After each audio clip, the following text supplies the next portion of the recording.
Second tag is going to be.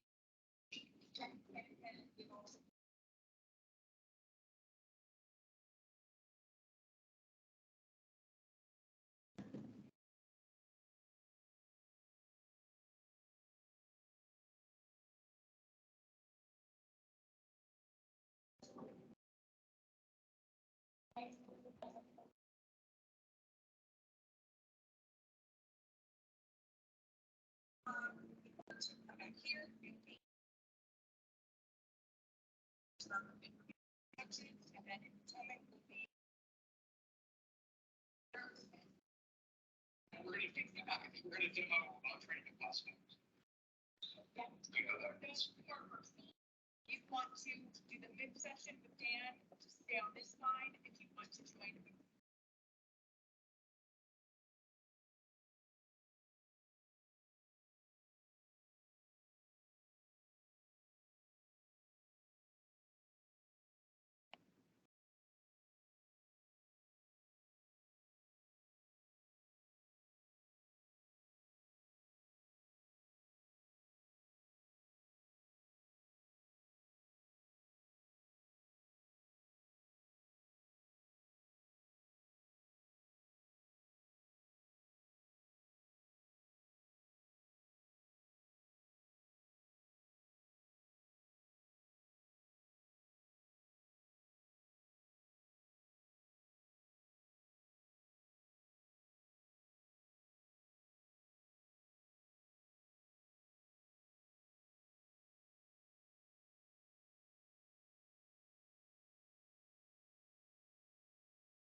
We have to record this session. Yeah. I think they're on a break, so we have like 10, 15 minutes. Yeah. I don't know how many, actually. I take that back. I don't know how many. I lose track of time when I'm up there. Easy to do. I'm actually a really good public speaker, so it's. And you'd never know. You did wonderful. Yeah. I've been doing it for so long. It stresses me out though afterwards. I kind of have all. You're not. Okay. There.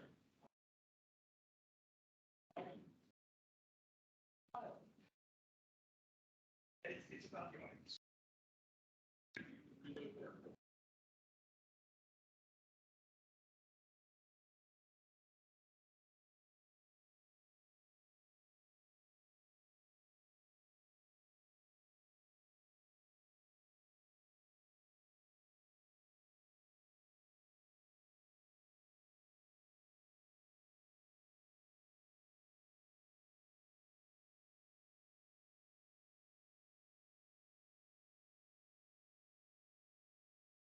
Good afternoon. We will get started in about 10 minutes. Thanks for joining this breakout session.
This looks like a really popular session.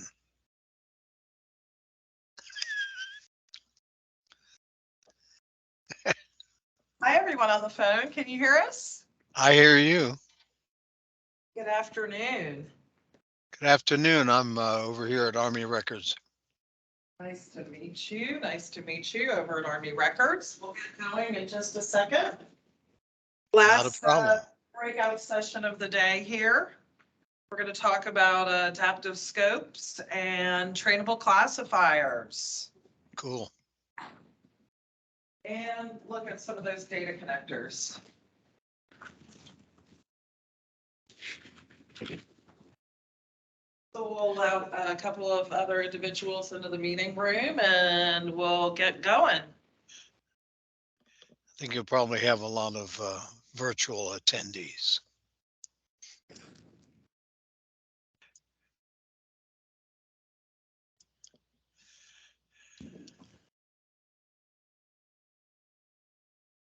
It's unfortunate y'all couldn't make it into the center today, but thank you for definitely joining virtually.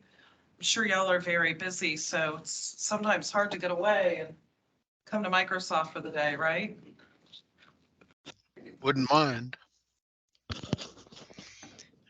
I grew up when everything was a one-story high building in Roslyn. We're on the 14th floor up here. Hi, welcome, welcome.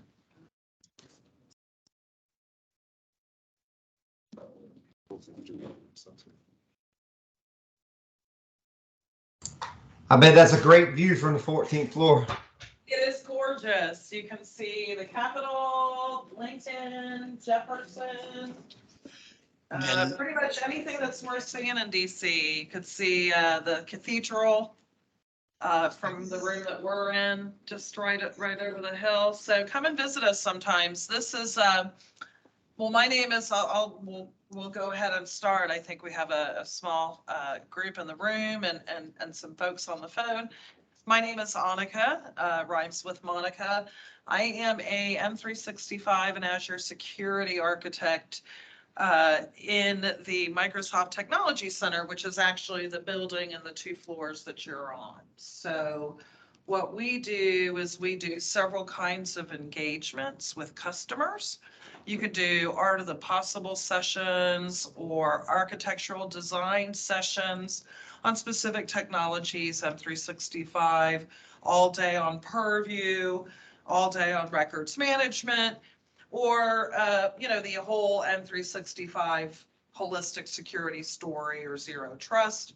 Or you could do hackathons. Sometimes we do workshops where you can come in and write labels, design some labeling policies, auto label policies, and do some disposal and kind of design your records management approach. We also do hackathons so you can design policies and get some hands-on experience with the tools. So several of the experiences that we offer here at the MTC. So how the session's been so far? Getting a lot of content out of the day? Absolutely. Well, I know Michael talked about the AI and kind of what's coming out in our almost $10 billion investment in OpenAI. We've actually had this technology around for a while. So what we're going to talk about today is something called trainable classifiers, where you can actually teach the system to recognize certain records, individual forms, or any documents that might look consistent.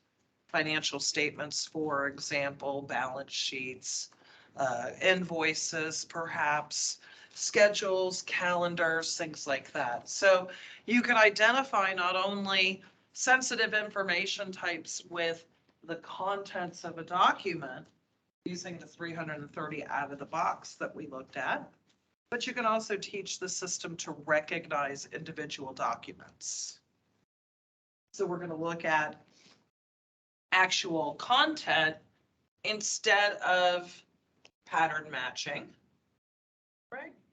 So this really comes with a lot of the automated features, because what this is manually going to do is reduce the amount of time that it takes to do these exercises manually.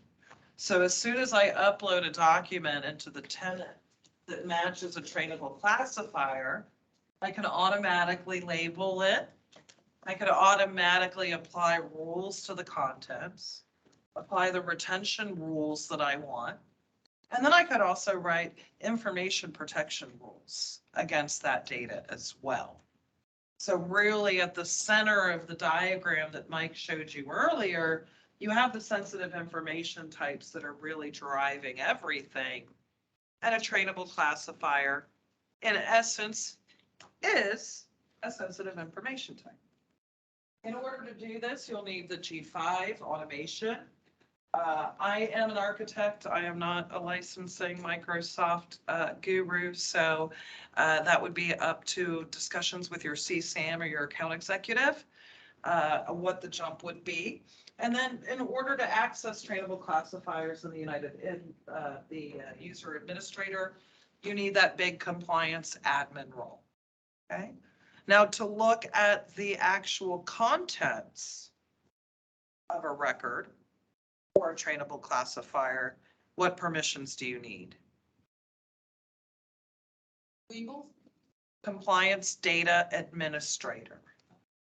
Compliance data administrator. So when I show you in the demo, I'll be clicking on documents and I'll be identifying trainable classifiers. And I can actually say, well, this is one, this is false, this is a false positive.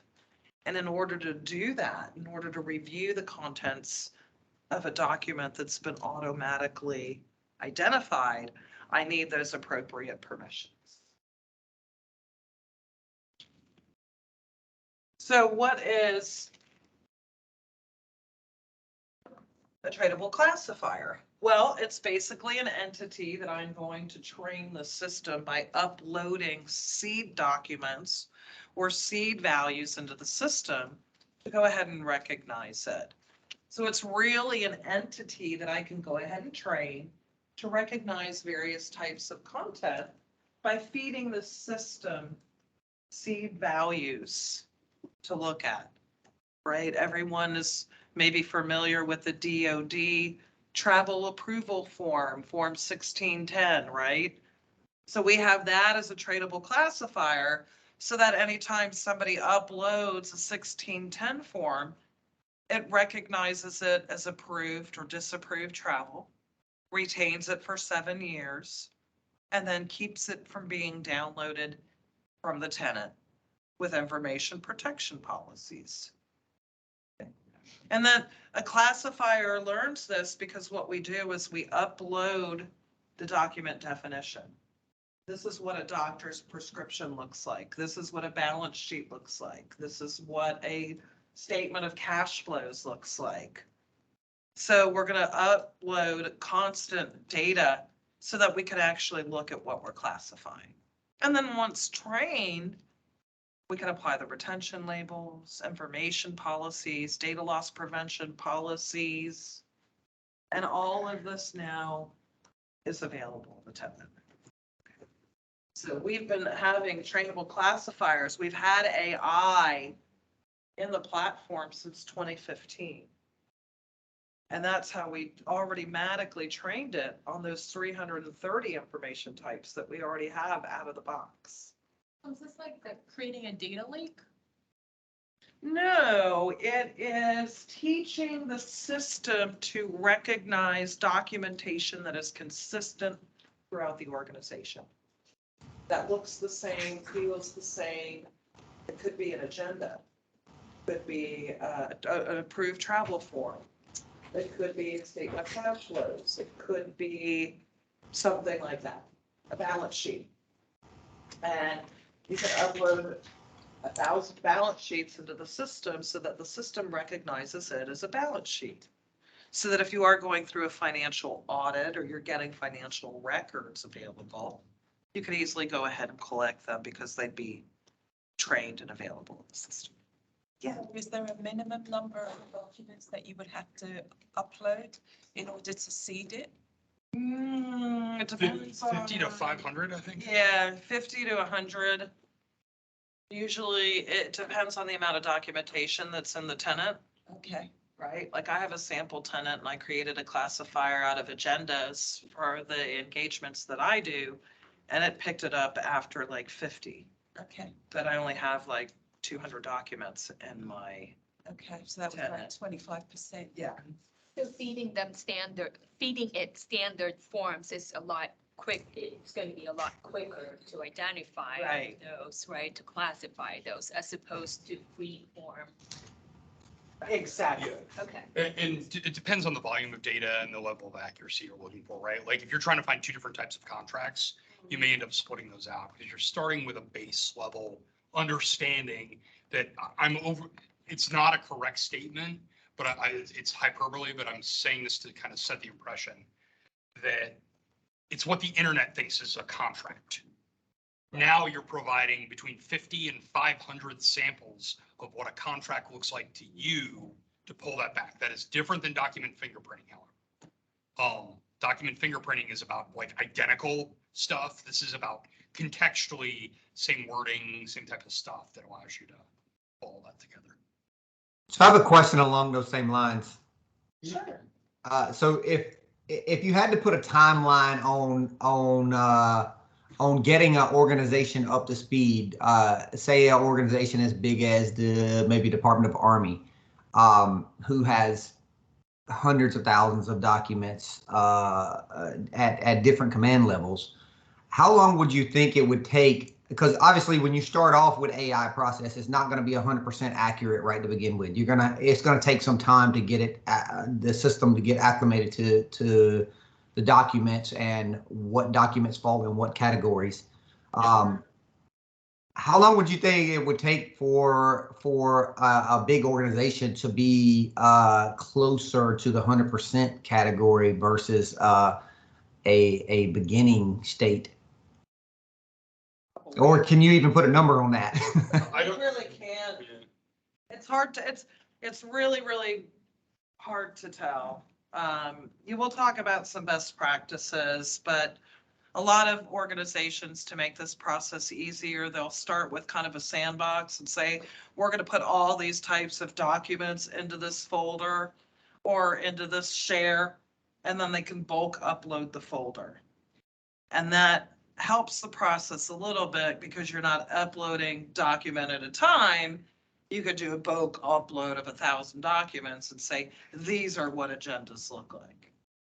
And then the system will look through it and look through variances in them to come up with the exact match or mismatch. And it's got a feedback loop to it that comes into play there, right? So, and that's what I don't understand, that I think will even more so.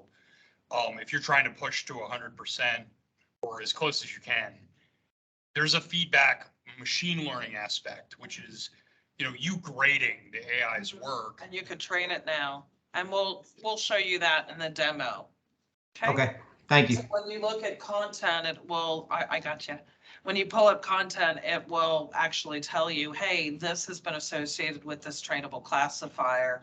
You can actually look at the content now and say yes or no, this matched. Yes. So my question was, if we just stuck with the contract, for example, I upload contracts, but maybe I've got some firm fixed price contracts and I've got some time and material contracts.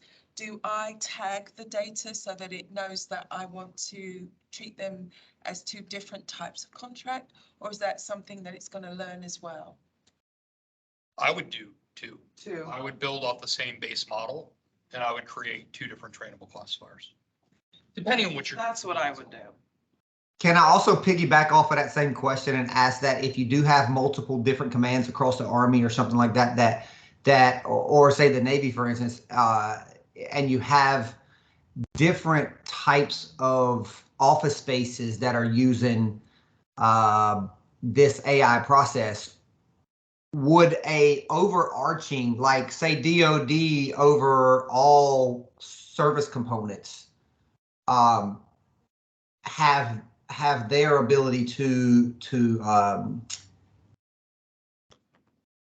would it be able for Army to see the things that DoD is putting is connecting to certain types of contracts, as well as, you see where I'm going with that? No, can't share.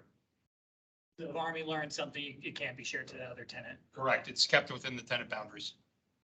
Okay, so the reason why I'm asking that question is if we're going through as the high end of the Army and we're saying, okay, well, this is how we want to manage all of Army's data overall. If we had just kind of like Navy did earlier on the demo, where they requested access to different office spaces. Once you request that access, would you be able to see the AI on different areas and see like maybe the different selections of contracts? I think I know what you're getting at. I wouldn't agree with the wording, but I agree with the intent. Right. I think I understand what you mean, and the answer is yes, but once again, that's assuming that they're all inside the same tenant boundary, that you're basically the tenant. What's kind of happened at this point, I'm gonna speak DoD specific. I'm gonna speak from my perspective as a civilian vendor, I guess I would say, civilian vendor, is that there's so much discordance amongst different people impacting others that they've kind of split off into their own area, and it's security trimmed specific to that tenant. So it's only going to be as good as the data that you are and the tenant that you're in. And then there's an additional layer, this concept of on behalf of. So there is still this concept that depending on your own permissions, it can change the output. I don't mean the seed data, because the seed data is the seed data. You see the seed data, but the data that the seed data applies to and how you interact with it is based on your permissions. So it gets really, you could end up permissioning yourself out into completely deviating results based on that perspective, if that helps at all. I mean, it does in a way, because if you're looking at it from the aspect of, let's say DoD, for instance, and DoD has guidance that they're passing down, say financial documents are now 10-year documents, or so any agency record officer that falls under the DoD umbrella should be able to have access to the DoD side, where I understand the seating. So I'm looking at the seatings as being all of the 1,000, maybe like for Navy's aspect, all the 750 record schedules that they have. They would enter all those record schedules into their system as a feeder or as a seed. And once you upload your documents, it'll automatically sort through all of those 750 and say, well, these 10 apply. Maybe you're going to have to select from these 10 as to which ones fall under a financial document and which ones are covered by whatever record retention schedule. So what I'm looking at is, if DoD is at the top and DoD has a record schedule that applies to all service components, and that agency record officer of that service is able to connect to DoD and say, well, all right, you guys have war records. War records apply to all components of the DoD services. So therefore, you have these 3 selected record retention schedules that apply to war records. Here you go. You see where I'm going with that? Yeah, and the answer is that is something that could eventually come to be. I mean, we've actually asked for participation. The product group has asked for participation in developing some of these specific to the Gov clouds and specific to Gov concerns. I can tell you right now, I had an SES that told me they would never let their decision-making be shared with another MilDep. Ever. Like they literally were getting violently opposed to sharing their decision-making with other MilDeps because they were afraid they were going to get called out for making bad decisions. Interesting. Actually related to what I asked earlier in, I can't remember, the earlier session. Yeah. I was specifically talking about GRS Mhm. templates. And what I meant was that for example, if you have pre-trained classifiers that can easily be aligned with GRS 1.1, financial records, that would help a lot with the federal agencies and having all those pre-trained classifiers linked directly to the GRS have the 1.1. pre-trained. Well, we have the pre-trained, but it's not gonna link to any different reg because all the regs are gonna be different, right? GS 1.1 could be Sarbanes, could be something else, right? So one financial document's not always, you'd have to tag them to the different compliance programs that they would be applicable to. I don't know how we'd program Not that. I necessarily, don't know how we'd code that. yeah. Yeah, it gets complicated. I mean, I there. don't know how we'd code that into product. This isn't, more than anything, this is gonna end up an approach, but anything that you provided, it's gonna refine, right? Yeah. And if we actually have had services around for a long time in IL4 that even go beyond what is happening in M365. So there are approaches that can be done. I just know that from my personal experience with different federal customers, I've spent a lot more time with federal civilian than I have DoD. I've spent time with actually all the MILDEPs at one point or another. But I was assigned for years as the records person to deal with a lot of the federal civilian agencies. And I can't even get I get a department records officer for Department X, have a session like this where only agencies are invited. I can't even get them to come to agreement to what constitutes what under different record schedules. So there is an approach that can be done, but I don't know I don't know if in my lifetime, if I'm ever going to see a recommended government approach, because there's just too much deviation out there. But we can help you take your own data and get closer. But, DHS, I can't even get DHS necessarily, the different agencies inside of DHS to agree on what needs to be there. And half of them don't want the other half knowing what they have in the system because of concerns about CGIS related concerns or other types of things. There's the control lockdown because there's concern. Well, this is impossible with a human minded conceptualize an AI. You're talking like 63 billion parameters in Azure OpenAI service to start with, right? So in order to determine intelligence about what's in the system, you would have to take 63 billion parameters, then add the RAG, the retrieval augmented parameters that are added after that for your seed data to then try and rebuild stuff. But people are concerned that an administrator of a high level system will be able to determine what content we have in here by looking at AI, which is not humanly possible. It's not even computer possible outside of the model.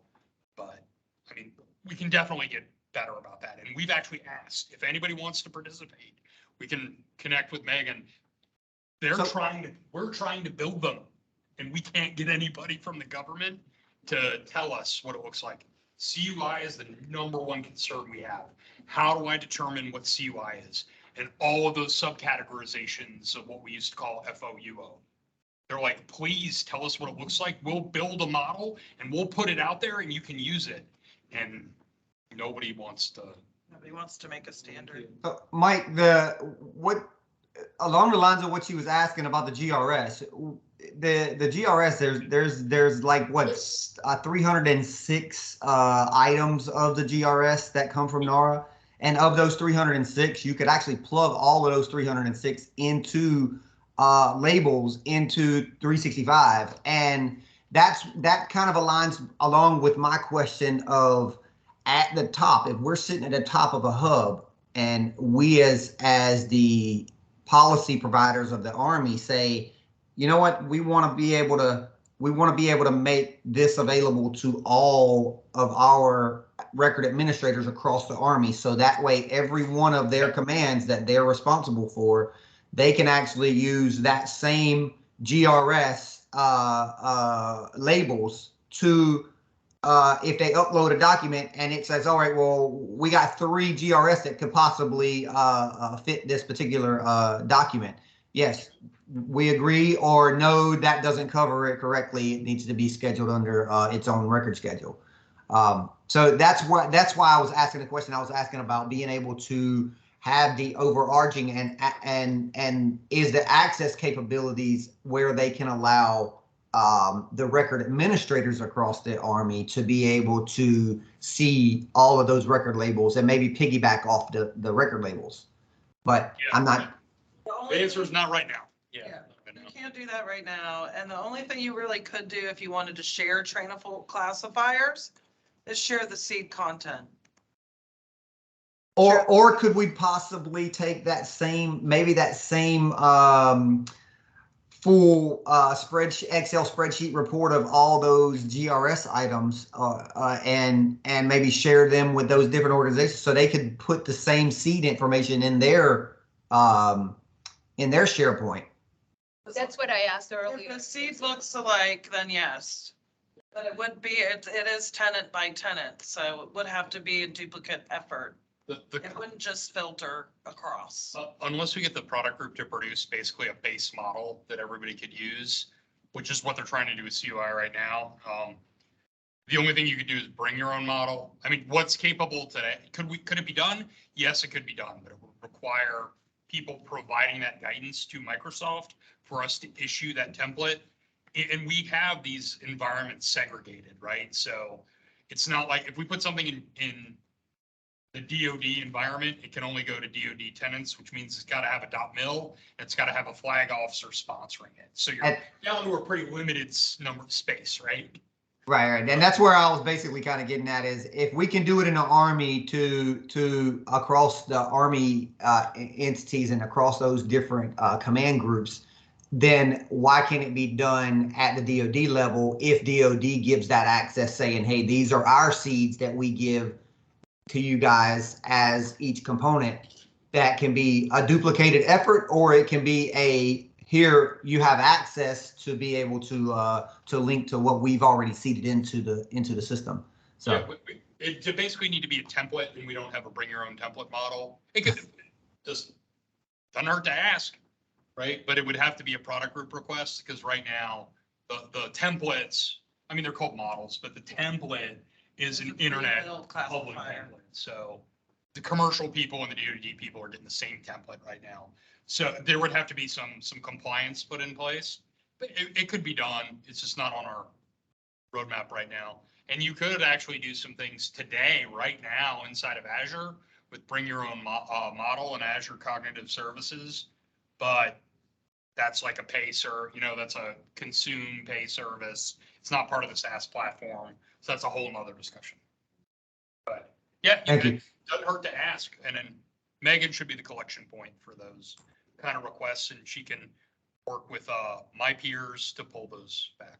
I think providing that template specifically for federal use is certainly going to help in accelerating the use of Purview And across the federal agencies. And NARA can make that ask too.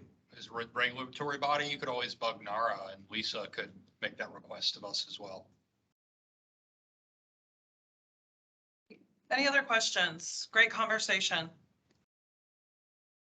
All right. So there's two types of classifiers. Basically, we come with some pre-trained ones out of the box. When we look at the demo, you'll see that they come clearly listed and the product is ready to use.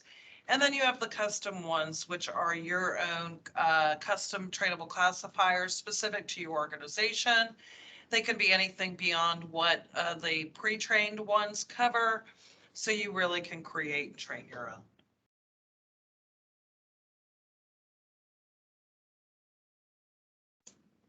And then just a couple of notes, best practices about some pre-trained classifier notes. We are deprecating offensive language.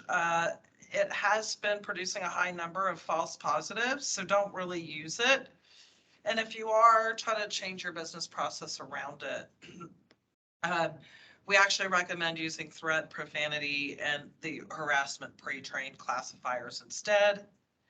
They only work with searchable text, so they're not going to be exhaustive across photos or OCRs. And then it is multi-language. Chinese, English, French, German, Italian, Spanish, Japanese, and Portuguese. And as Mike was just saying, we can't retrain pre-trained classifiers.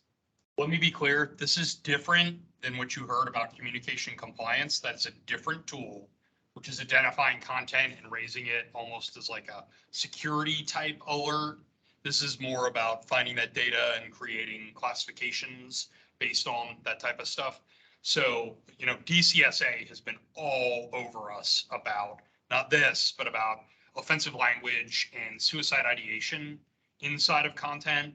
That's handled in a different console, a different thing, different people. So it's not about doing records classification or encrypting content that has that language. We still have those capabilities. This is in a different place because we've determined that that should drive retention.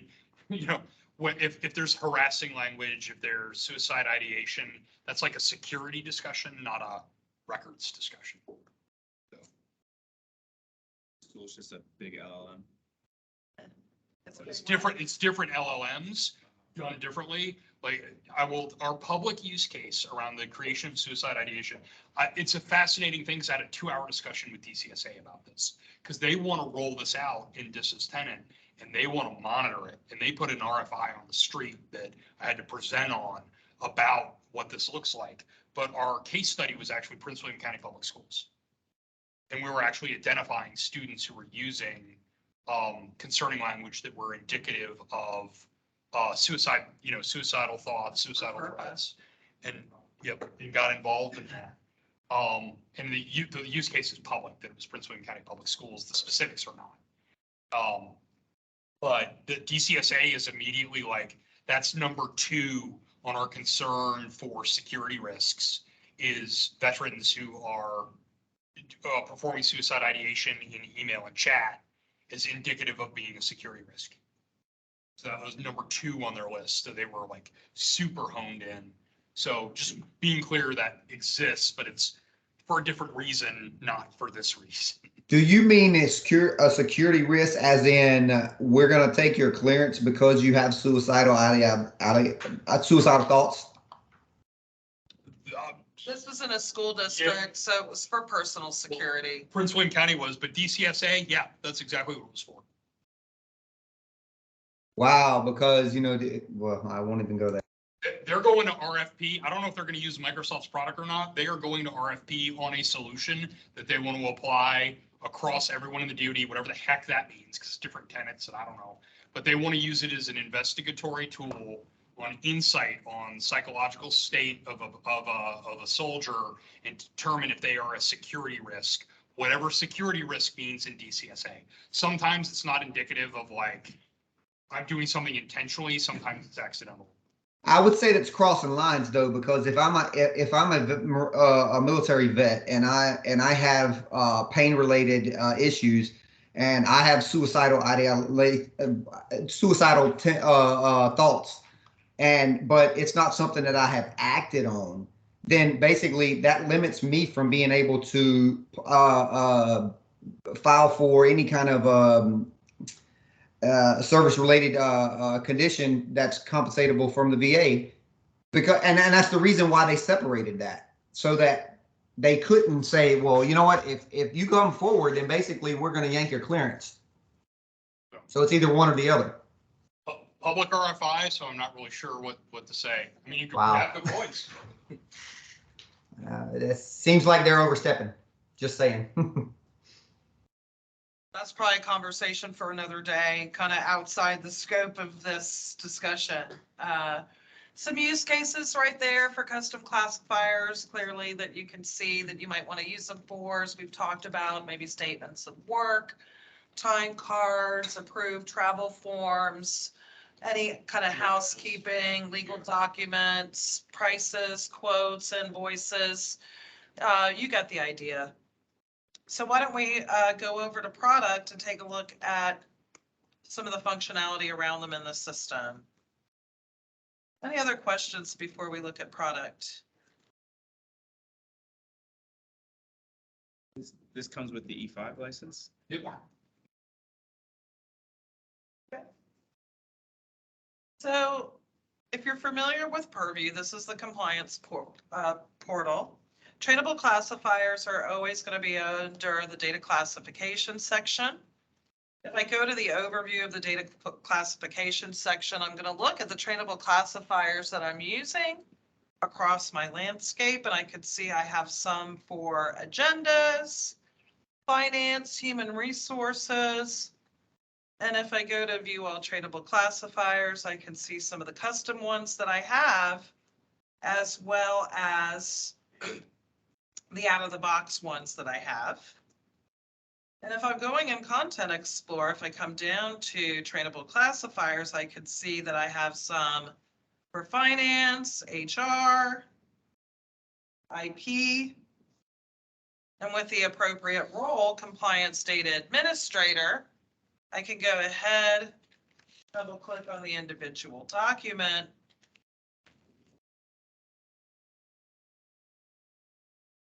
Look at the contents and determine what terms match what the trainable classifier is. And I can even verify based on that content if it's a match or it's not a match. So that's kind of new functionality where I'm actually helping the system recognize things even further as a compliance administrator to refine it.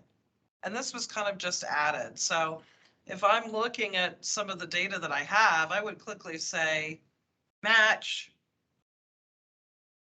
or not a match and continuously train my system. So in this demo, I created a trainable classifier for agendas. At the NTC, we have customers come in every day and I talk about security and compliance every day, and we have an agenda and the agendas look the same. So what we did is we did a trainable classifier because agendas are confidential. They're specific to individual customers. We don't want to share agendas with different customers, and especially in the Fed space, right? They don't need to know that we talk to a 3-letter agency about something. So we certainly secure those and we keep those on the cloud. I could go ahead and get a feel for what's in my environment, feedback on what the trainable classifier is, and using the interface, I can even test some files. So for example, I have all of the agendas here. I could probably, upload one, hit test.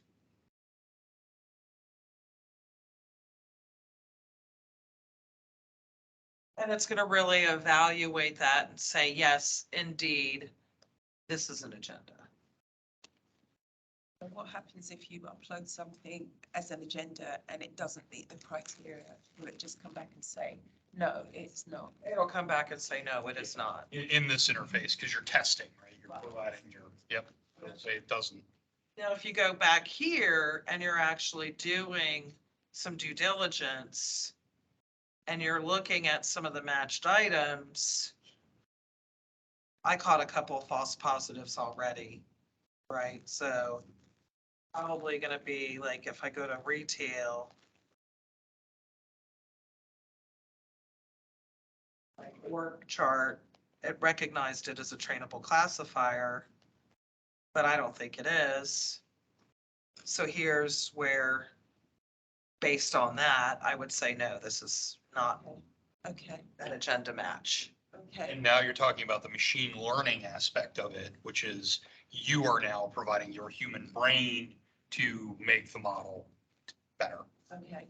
Who are your recommended users for the trainable classifiers? Everybody? Everybody, most documents that are standard and look the same, that are consistent. So looking back at the use cases slide on when we would actually want to use those types of documents are always a good use case for a trainable classifier.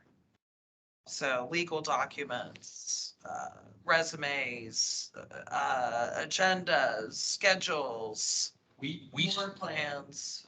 we stopped doing some of these multi-government sessions for a little while because we would see just things fall apart as people were disagreeing on that. The reality is whoever knows the content, because machine learning is defensible, absolutely defensible. It's upheld in court for FOIA purposes. However, it's only as good as the person who's doing that. So if the person who's doing the review is wrong or has a flaw in their logic, AI thinks like they do and picks up that same flaw. So the reality is, and this is organizationally, right? Like, who should be in charge of it? Who knows their content to know what is right and what is wrong, and how big are you casting the net to create this classifier? Right. If you're creating it for the entire army, I can guarantee you're going to have false positives all over the place, but you don't want someone evaluating another, let's say one headquarters evaluating another headquarters content and misclassifying it because they don't understand how that headquarters classifies their data. So your scenario is when you're using the trainable classifiers for bulk records, as opposed to I'm a content creator, I'm uploading a new content and I know the content and I'll use the trainable. Correct. And there's a whole nother discussion about whether you want things to be auto-classified, whether you want to make recommendations, who has control, who's been trained. Marking culture is a weird world to live in, which is that concept that people who have been trained to know their data and assign their data. But there was a DoD audit, was released, I think, 2 weeks ago. Yeah, they don't know their data. That said it is the amount of understanding of data for people who thought they were experts in data was pretty bad. It was an DoD IG report that was published. Actually reflected it on my LinkedIn if you take the reports there. But IG found that everybody said they knew their data and nobody knew their data. And it was either due to lack of training or not understanding the tools, a whole bunch of reasons. So, but whoever's training the AI, their brain is going into that AI.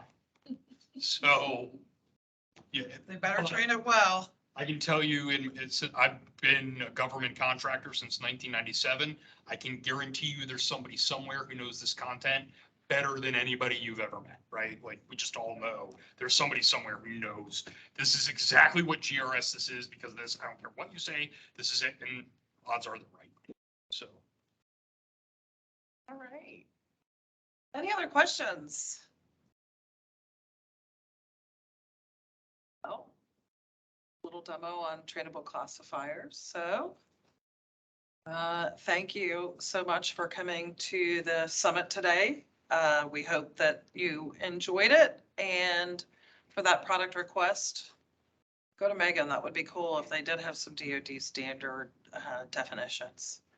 We have a developer that I work with. So my main assignment, I used to work with Microsoft Federal, which was our federal arm. I'm now assigned to basically defense contractors. So I do a lot with government. I show up at these sessions. The big thing I'm having to deal with right now are DoD contractors, adherence to DFAR, and adherence to CMMC for data classification, for retention, all this stuff, right? Is trickles down to them as a contractual requirement. And from that perspective, we are seeing a lot of stuff go on in that realm, and we are desperately trying to get anybody in the community, whether it's a defense contractor, US government, to come in and talk to us about what content looks like, what it should look like to help build these classifiers. But there's a whole, in that sense of CUI, I can guarantee you any seed content that goes to building the LLM is going to be CUI. So it's going to be it's going to be a journey, right? It's not going to be something that's done next week, because we're going to have to build a model in a separate environment that only US Nats are involved with and have access to. And thus, then that model only gets distributed out, even though it's the DoD IL5 environment. The people who are pushing the code are US citizens, but not DoD. So It can be done. It's just it's a journey. It is. Thank you, Thank you Annika. both. Great. All right. Thank you all so much.